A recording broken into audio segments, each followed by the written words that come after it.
I'll be calling you a radical. This is my uncle That's where I Claude. moved all that. That's why I can describe to you the cage. I saw the photo. So this is my uncle. Introduce yourself, Claude. I'm Colonel Claude C. Blanch, United States Air Force retired fighter pilot. So he's my dad's younger brother, and we're talking about the atomic veterans and the first air blast. And he was also at the highest levels in Japan. He lived in Japan for a long time, and he was the guy there for a long time. And so go ahead and let's talk about Air Blast 1 and Air Blast 2, your time in Japan. Start it wherever you want. Okay. I'm 4 years younger than Dwayne. Dwayne got drafted into the Marines in the Korean War. He went through training at Pendleton, California. After I'll training, just take some Cheerios with some strawberries. Okay, you got it. after training, his unit got orders to Korea. They were put on boats and they went to sea for 6 or 7 days. And then they hit land in the middle of the night. And so they were trucked. And when they woke up, they were deployed in trenches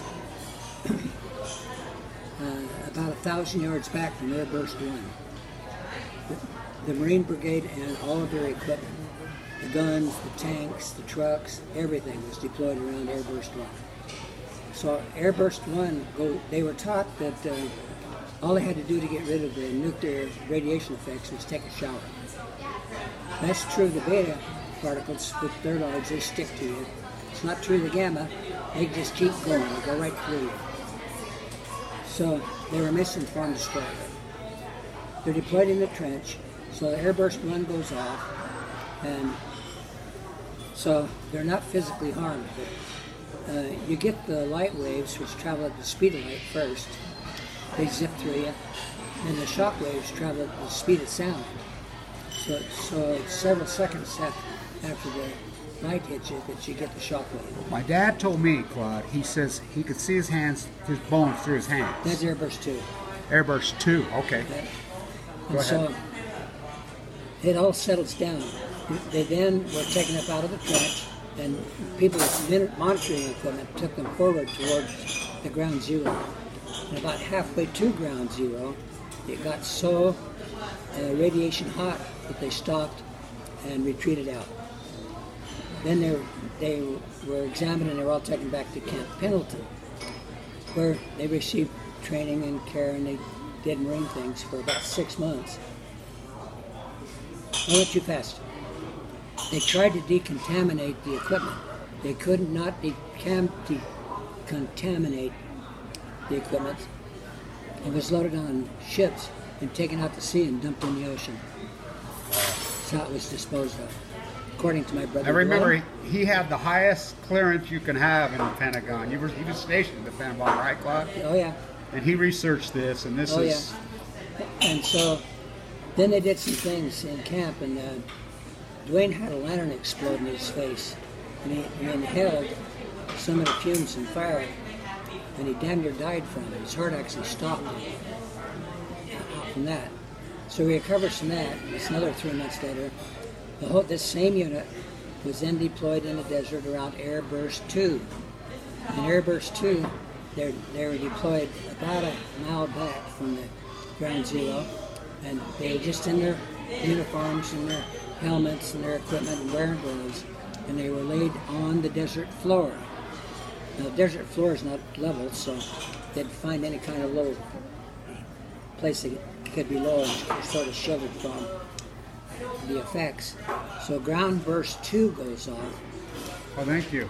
And you've all seen the photos of where you have these white barracks-like buildings, and they char on the surface, they burst into fire on the surface, and then the shockwave occurs and just blows them away. Every stick. That's Airburst 2. That was all built for Airburst 2.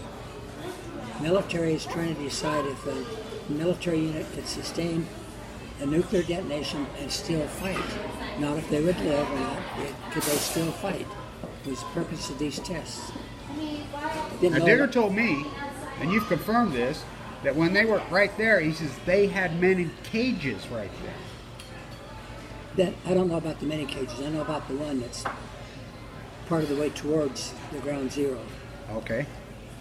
So my brother's laying face down, and he's got on 2 sets of gloves, and he's got his face in his hands, and got on his helmet and all that.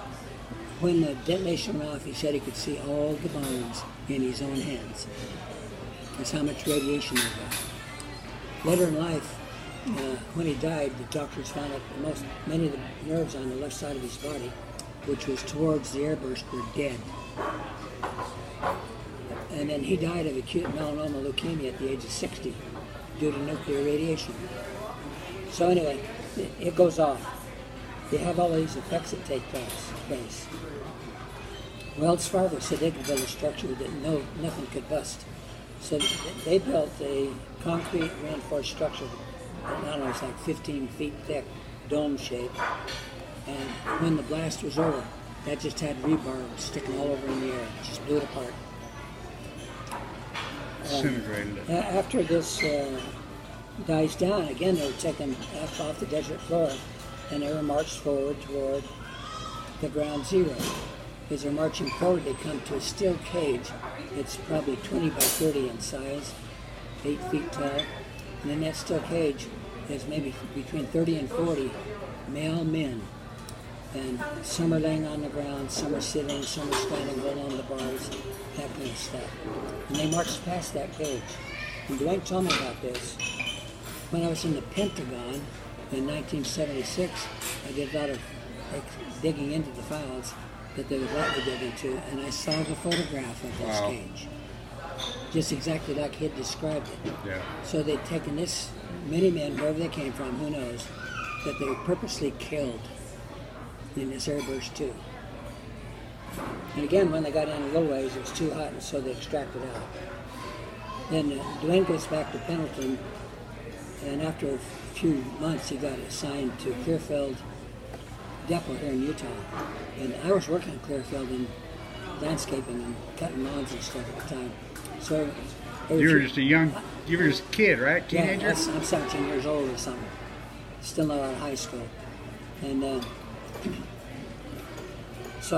Dwayne was a really, really good athlete when he went there. And he could run all day and not be tired.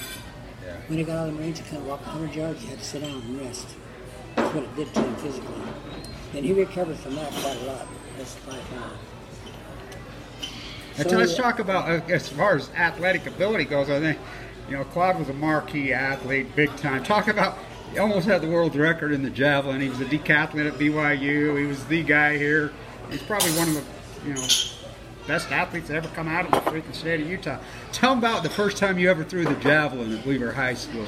Well, I'm at Weber High School, and it's now track season. We've never done anything, so they put all these kids through these little excursions to see who can do what, who can run, who can jump. So I was really a good, powerful thrower already. And so I learned how to throw the javelin. I've been throwing it for a couple of weeks. When I go and I threw, it was really an effortless throw. And the javelin went 177 feet, landed in the middle of the track. How old were you when you were 16 or 15, right? Oh, this would have been 1951. So 51. That's the same time he got blasted. I was 16. 16. And so you ended up being the decathlete at b.y.u, right? Yeah. Yeah, b.y.u. When I went on a played football there. Football track scholarship to b.y.u. Wrestling. And I wore down here on this trip my 4-year letter sweater from b.y.u, which is 4 years letter in track. And I lettered 3 years in football. And wrestling. Yeah, I got 1 letter in wrestling, which was a fluke. Fluke. Okay. I was a wrestler. So that's my point. They took these guys. And so, now talk about your experience. Claude lives in Alaska now, and we were just talking about the salmon collapse.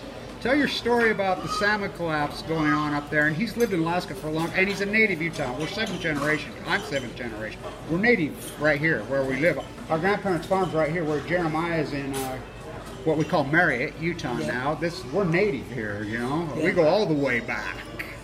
our family. So talk about your experience in Alaska and or Japan, whichever you know. Well, I started going to Alaska after my mother died. I started in 1994. I've gotten summer in Alaska and come back. 1997, I bought a really nice property and became Alaskan resident in 1997. It was obvious to me already that what they were doing in the management of the fisheries was damaging the fisheries. And the fishing at that time was really, really good in the Kenai River. Every year it's gotten less and less and less. And one of my Air Force friends owns a really nice property right on the Kenai River, has his own float airplane, had a fleet of probably 15 guide boats. Starting about 4 years ago, he took all these guide boats and stacked them up in his yard for the kingfishing collapse. Now, King's all closed right now, right? This year. Yep. He just got back. He just got here for his wedding. So that's the collapse of the kingfishing and the guiding is already occurring 4 years ago. Every year it's got worse and worse and worse. And Kenai is one of the prime rivers for Kings. So this year they closed the entire Matanuska Valley right at the beginning of the season to Kings. They now have essentially the entire state closed to kingfisher. Many of the native populations and historically have depended on the Kings for their food supply. Yeah, absolutely. And they've treaty with Canada have to let a certain number into Canada every year. They don't even get that number into Canada anymore. So right now, essentially, the entire state of Alaska is closed to kingfishing with that collapse. And so the reds have been pretty good, but they're also now having a lot of trouble on the red collapse. Yeah. One of my neighbors set nets on the Kasilof, it's a river adjacent to the Kenai, and they brought us 2 fish like 3 weeks ago. They said that in their set nets, they typically, when they bring their net in, get 20 fish. This year they're getting 2. And they're small from what I per understand. set. Wow. Scary stuff.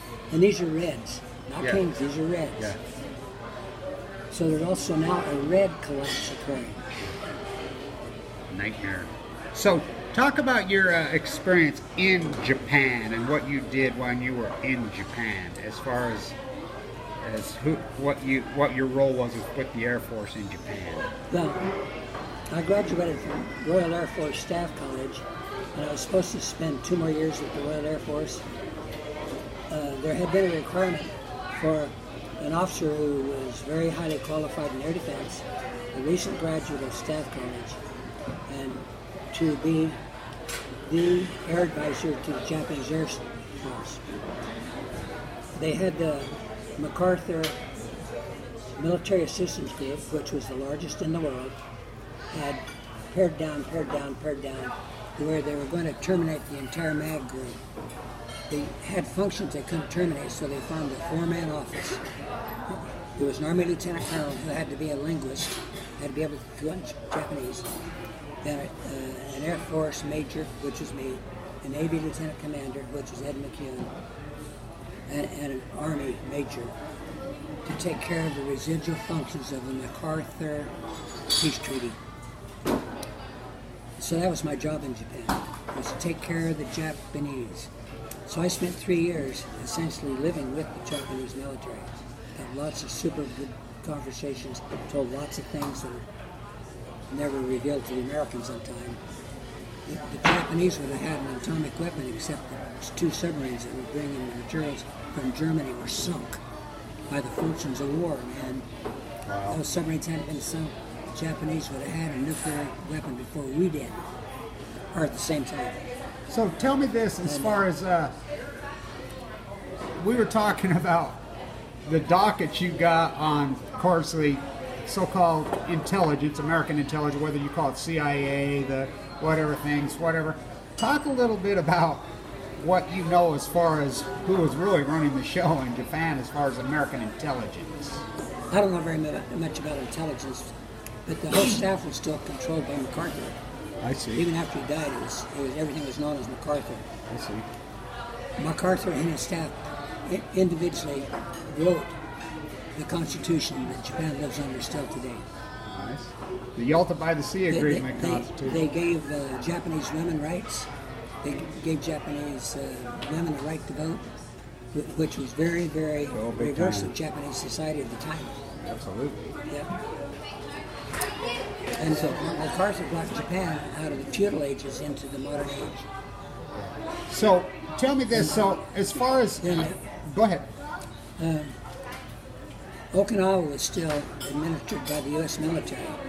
The commander and all authorities on Okinawa in this 1971 was the commanding general. Whoever the Army commanding general was had all the powers of Okinawa. There was no consulate, there's no State Department, nothing ruling Okinawa. And a conversation between Prime Minister and Nixon said that we would revert Okinawa to Japan.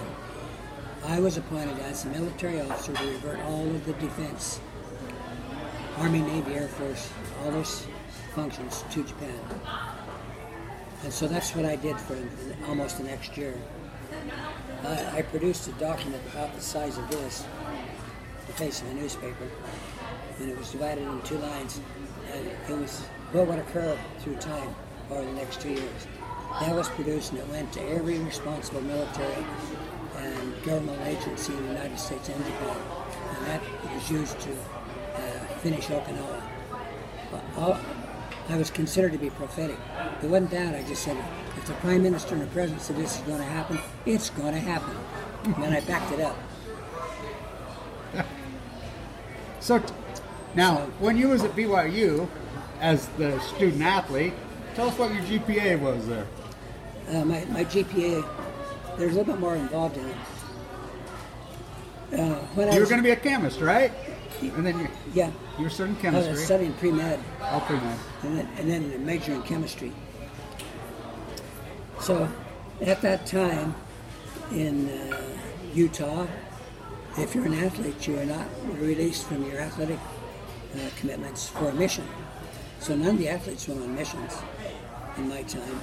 Oh, I see. And when you didn't attend class, they deducted from your grades. So we'd go on track trips, football trips. They would deduct points from my grade. Wow. I think they might have modified that in their own minds a little bit, or why we were not there. But despite all of that, I graduated with a 3.6 grade point average in chemistry. Me and 2 of my classmates in organic chemistry developed a system where we can make any organic compound starting with methane.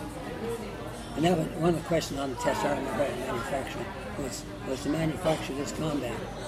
So I got through all these little steps we developed, and I got about a 15-step answer. And when it comes back to my grade, he said, "Oh, you got a right answer. And you could do it this way. You take about 2 steps and you had it." So why did you go in as the Air Force? Why did you become a fighter pilot instead of... Oh, go ahead. Yeah.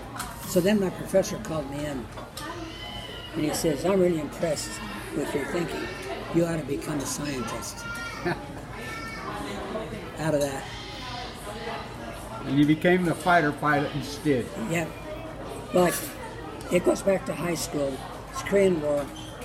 And you go to the movies, they always had these newsreels that showed the MiGs and the F-86s fighting one another. It just built into my head that looked like something to do. So after I graduated, I could have gone to any of the universities in Utah on an athletic scholarship. So I said, "Who's got Air Force ROTC?" He said, "b.y.u. That's interesting. Utah State had Army only, and University of Utah had Navy. I see. So because b.y.u had Air Force ROTC, that was the deciding factor of why I went to b.y.u. You got it. And enrolled in ROTC, and I tell lots of stories from ROTC. And I graduated as a distinguished graduate out of ROTC. And I was a second lieutenant when I graduated from college. Went right out of college into Air Force pilot training. We fought some of the very first missions into Vietnam, right? First one. Very first one, huh? Yeah. My flight in the Philippines, we were flying 102s. We got 4 airplanes on alert, 2 on 5 minutes, 2 on 30. And the Gulf of Tonkin was the 4th of August. It's all diverse right now. Ed McEwen is my contemporary in Japan. Is that right? Yep. Goldberger. He was an XO on a destroyer in the Gulf of Tonkin. Yeah, on the absolutely. He's 4th of famous. August. He told me, and he verified over and over, there never was an attack on the United States Navy in the Gulf of Tonkin. Yeah, which is verified now. By the way, that was Jim Morrison's father, was Yep. the admiral. Oh yeah, man. Talking about Laurel Canyon on The Balco. only place the Gulf of Tonkin occurred was in the White House Oval Office. Now, you knew LBJ personally, right? Yes, I did. Yes, I You've did. got some great stories about So LBJ then- and his Cutty Sark. At 2 o'clock in the morning on the 5th, we get a scramble order for 4 airplanes to be airborne in 5 minutes. You know, we're not even set up necessarily for that, but we can do it. So we have 4 airplanes take off. I'm the flight lead because I'm faster than anybody else. The only reason I'm the first one off. So we check in and we say, Brigham is Kilo Papa, airborne. The controller comes back and he says, climb to 30,000 feet, set best cruise, heading 278 RTB Da Nang. Wow. And so we talk on the radio before us in flight. What? Nobody's ever heard of Da Nang. Yeah. And so we go through our maps and everything. After a minute or so, we go back onto the controller's strength and I said, Brigham, just where the hell is Da Nang? And he laughs and says, oh, that's South Vietnam. That's when we Now- found it's 700 miles plus over open ocean, not even a rock, between the Philippines and Da Nang, Vietnam. So we fly heading 278 for an hour and a half. Da Nang tacking comes in right on the nose, 278. And so we landed at Da Nang just as getting light in the morning. And they took an airplane, set it on the entry taxiway, and then next to it an airplane on the entry taxiway. Put a chair under the wing of each airplane, the pilot sitting on the chair, and had a landline phone that went to base ops, and that was our scramble circuit. That's how we started the war. We were the first 4 Americans deployed into Vietnam after the Gulf of Tonkin. So I want to enlarge this with just one story. There's hundreds of them. It's about 4 or 5 days later, up in where our billets are rooming, and I'm in a big common shower. It's got like 40 shower heads around. And I'm on one wall, and over on the other wall is a handsome young man, and he's just happy, soaped up, and singing and laughing. And I said, what are you so happy about? And he says, first shower I've had in 17 days. So, oh yeah, what do you do? He says, I'm an Army advisor to the Army. There you have it. And he says, I'm going home. The last 2 before me went home in boxes.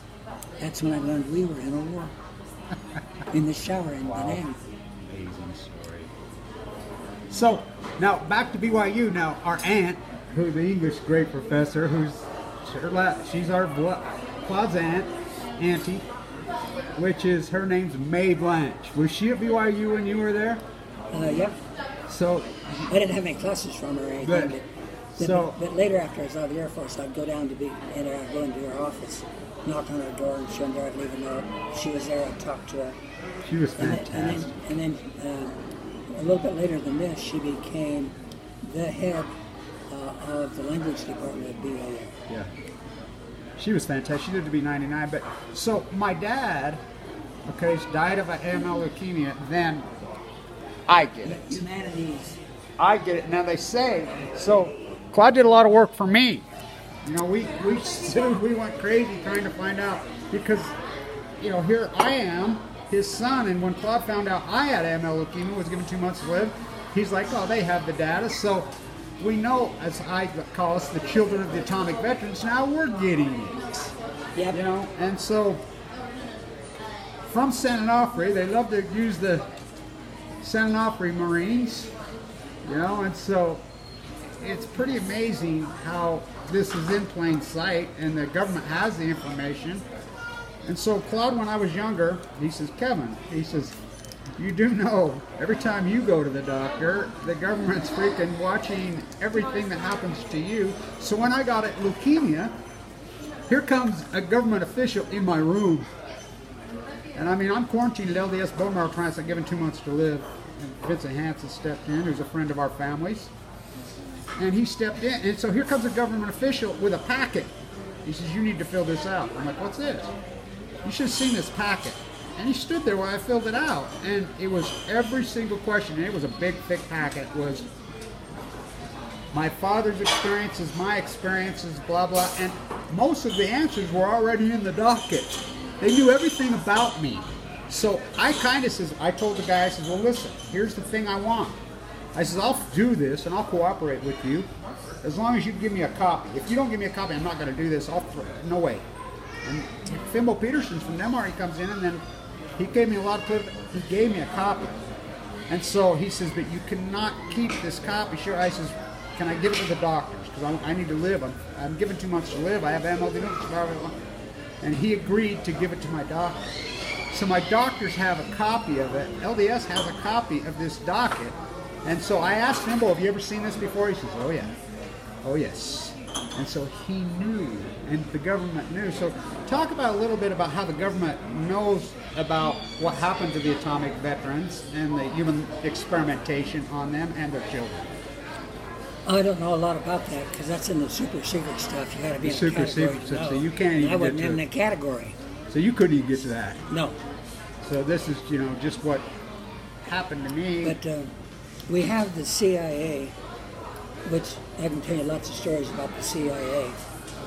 And it goes back to the Vietnam thing. The president and all the American higher level officials claimed we didn't have any operations in Cambodia or Laos. If you've ever seen the movie Air America, it's a Mel Gibson movie, you ought to watch it because that movie is true. Good. And it's all about the operations in Cambodia. That's a good movie. They're flying A-1Hs, they're flying C-123 cargo airplanes, they're flying helicopters, they're flying A-1Hs in combat. And I knew several of these people that were doing that. We had an apartment in Bangkok, Thailand, and the family that's next to our was a family of a CIA officers, a wife and 3 kids. The CIA officer would come out of Cambodia from combat to spend a few days with his wife and family, and we'd talk about all kinds of things. Then he'd go back into Cambodia, fighting the war for the CIA. I personally, at night, with intercepts, and on the second one, I was ordered the Distinguished Flying Cross, because we get a scramble order. I'm flying 102, it won't fly less than 125 knots, just falls out of the sky, to intercept an unknown over near the border of Cambodia that's in South Vietnam. So I get contacted, and I got a wingman. I put my wingman on trail about 5 miles. So I'd slow down and fly as slow as I could, and I'd fly past him. And then my wingman who's behind me would have contact with him. And then I'd go into a circle. We just had a circle going around the sky. We gave him all the recognition signals, all the different radio channels for him to come up and recognize this, and he doesn't recognize anything. It just happens there's Puff the Magic Dragon. It's an AC-47 with a Gatling gun. That was the earliest armed that we used. Was Puff the Magic Dragon was there. So Puff the Magic Dragon comes out and gets in the circle with us, and he gets a visual on it. The Puff the Magic Dragon can slow down and fly his speed. So he's got him inside all the time. We do a couple more of these circles. And finally, he asked the command post, asked the AC-40s to get approval to fire a burst across the nose of this unknown airplane. So they approved he could fire a burst. So he fires a burst out of the Gatling gun, like a half mile in front of this unknown airplane. All of a sudden, the lights come on. He comes up on the radio frequency, and the C-47 took in and landed him on a little airfield in South Vietnam, near the Cambodian border. And we get back on the ground and we contact and say, "Oh, it was a CIA airplane." That's all they would tell us. We captured a CIA airplane in the middle of the night. Well, we'll cut this off now, and then we'll do some more. But I really appreciate Claude. I love you. Same. And so, I want to say one thing too about Claude's oldest brother, my Uncle Harold, who pretty well raised me. Omaha Beach, D-Day, Battle of the Bulge. Yep. What a fantastic man he was to me as a child also. And my dad was a gem. My dad was so fantastic. To watch his life be mowed down is heartbreaking. Thanks, Claude. Yep. Welcome.